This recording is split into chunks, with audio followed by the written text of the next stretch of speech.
Many of you who follow my channel will know that I'm left-handed at woodworking, and this tricky bit of cabinet surgery has forced me to use my less dominant right hand in a rather confined space. But let me first introduce the piece, and indeed myself, to any newcomers. I'm working on one of my major designs, a corner drinks cabinet I first conceived in 1978. The very first one was made out of pitch pine from an old church pew. Then in 1980 I refined the design into the pyramid drinks cabinet and sold it at the very first auction of British contemporary crafts at Sotheby's in London. Now the one I'm working on is the fourth and last one that I made in 2002, and I now call it my cabinet without handles. And it was inspired by the fact that traditional cabinets often have incongruous or ugly handles, so I decided to explore how I could create a cabinet not using handles at all. You see, I make unusual and unique objects, and in a way making is the easy bit, as I've been woodworking since I was 17, but designing really simple concepts is the hard bit, and in fact the enjoyable bit for me. Now, the reason I'm working on a piece I made in 2002 is that a detail that's featured in the previous cabinets was missing.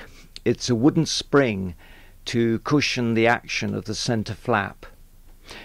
And next week I have a very exciting opportunity involving this cabinet, which I'll reveal at a later time, but I'm sworn to secrecy now. And talking of secrecy, I'm not going to share exactly how this cabinet is put together, as it is totally unconventional, but suffice to say that the thick veneers I cut from solid boards of maple are perfectly matched in figure with continuous grain throughout the length of the cabinet, so work out how I did that. I also made my own hinges and used tiny rare earth magnets for the doors. So I'm working on the piece today, not in my workshop but in my office, as I need to get the temperature and humidity right for its new environment next week. So while I've been speaking, I've been using my right hand to do some tricky chiseling instead of my natural left hand. It demonstrates how easy it is to make mistakes in woodworking, as I could have easily set the wooden spring in the other corner, making the chiseling far easier. I'm using low-cost second-hand chisels, which I store in the toolbox, which is featured elsewhere on my channel. And although I should be using a mallet, I'm using a hammer, which is kind of okay, but a mallet gives a nice springy cut. Now, the depth of recess I'm cutting is the thickness of the veneer, which is about 3 mm. As I say, I cut my own veneers. It's important to follow the golden rule of severing the fibres across the grain first and then along the grain. And I'm using every which way to remove the stock, sometimes twisting the chisel, but keeping away from the final edges until the very end. It's just a long procedure.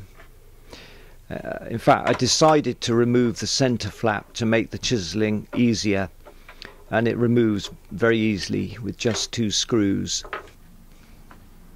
Now this operation has to be very precise, and I'm going to true up the edge with a small steel rule firmly pressed onto the wood so I can guide the chisel.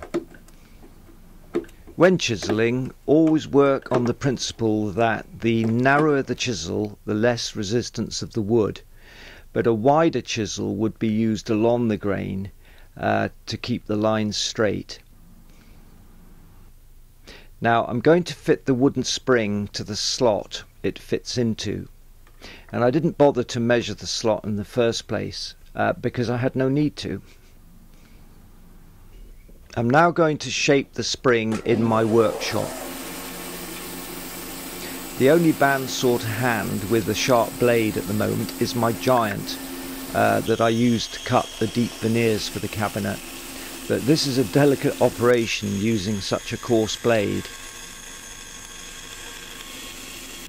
So now I sand the wooden spring on my linisher, a great piece of kit that I've had for over 20 years. Just watch your fingernails or the work snatching and suddenly disappearing into the dust extractor. There's a very slight convex on this surface which allows the wooden spring to be adjusted in situ. Now the final stage is to set in the screws, and I use my good old milling machine I purchased in 1984.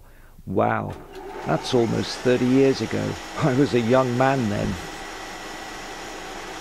I'm recessing the screws slightly, just as a little extra detail for such a special piece.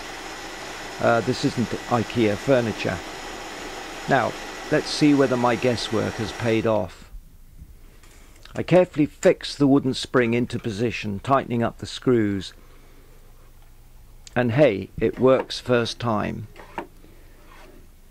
The centre flap, instead of crashing down, is dampened by the spring, and I'll need to adjust it when the cabinet sits in its new environment. Woodworking is about getting it right first time, and designing is the fun bit. Well, it certainly is for me. Thanks for watching.